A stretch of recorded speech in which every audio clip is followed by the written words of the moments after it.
Hello everyone, I am Gaurav of Class 12A. A very happy Republic Day to you all. Today I have got a chance to speak up about an unsung warrior of India, a freedom fighter of India. So today I took the name of a queen who was called the Abhaya Rani. She is termed to be the first ever freedom fighter of India, and also she was called the queen who had no fear. I'm not talking about Rani Lakshmibai or Rani Durgavati, rather, I'm talking about the queen of Ullal, Rani Abbakka. Let me first brief you about the Portuguese who invaded India after the discovery of the sea route by Vasco da Gama.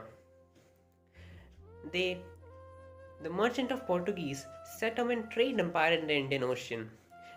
By capturing and fortifying all the important trading coast of India, Indonesia, Malaysia, Moscow in China, and Sri Lanka. Lastly, they began to tax trade in the Indian Ocean, which was until then duty free. Now let's come back to the Queen of Ullal. Rani Abbakka was married to a local king of Bangair. The marriage did not last long. Rani returned all her jewels which was given by him to her and came back to her fort. Rani termed herself to be the Queen of Ullal. The Portuguese tried to capture Ullal because it was an important trading coastal area. So they sent a few boats with few soldiers, not knowing the valor and the bravery of the queen, which they would taste soon. They sent a few boats and soldiers, which never returned back. Shocked and enraged, they sent a fleet of ships under the Admiral Dam Alvora Silveria, who was sent back injured and empty-handed. Portuguese realized that it wasn't a piece of cake, so they thought of a new thing. They captured the Mangalore fort, which was the neighboring fort of Ullal, to attack the queen from a convenient distance. A huge army under the leadership of Joa Paxito was sent to Ullal to capture the queen. They reached the fort and could not find anyone. They roamed here and there, wondering that what happened, why did everyone escaped. As soon as they could understand that yes, they have won, and they started celebrating their victory, the queen with 200 of her chosen men attacked the fort and took it back. The admiral, the general Joa Paxito, was killed, and many soldiers were sent back empty-handed and injured. It did not end here. Rani Abbakka on the same day went to the Mangalore fort, where Mascarenhas, the general and the chief of Portuguese at that place, was waiting for Joa Paxito to come back with the good news. Rather, the Rani Abbakka marched to the fort and killed her out there. And she also captured Mangalore fort.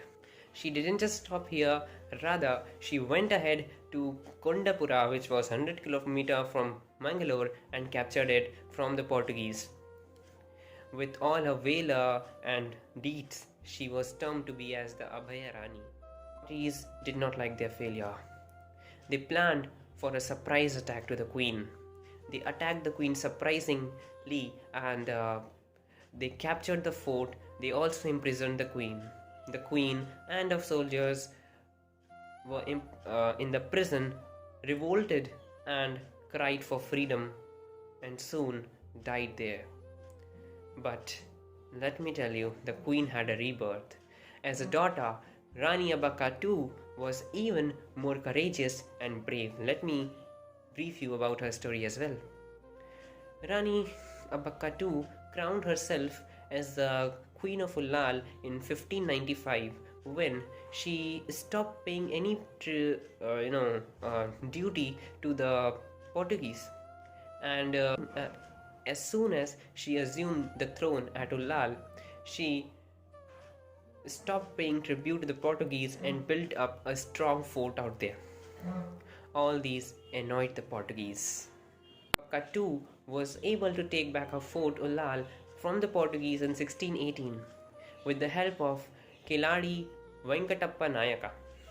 In the battle, Portuguese naval officers including Brito Miranda and many other soldiers were killed. The news of the Portuguese loss was spread like fire throughout the nation and the world. The Arabians, Persians, and the Europeans got to know about their failure, and this event became an epoch in the contemporary history. An Italian traveler, Pietro della Valle, noticed the valor of Rani Abbakka too. He came to her fort, and his travelogue provides useful account of her personality and concern to the people. And she came to be known as the Queen who had no fear.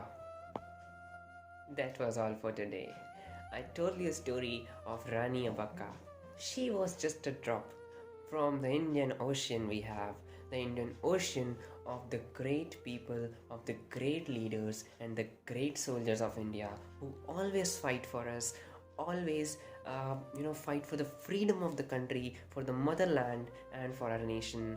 I respect all of them, and now I sign off. Gaurav Rastogi, class 12th. Thank you so much.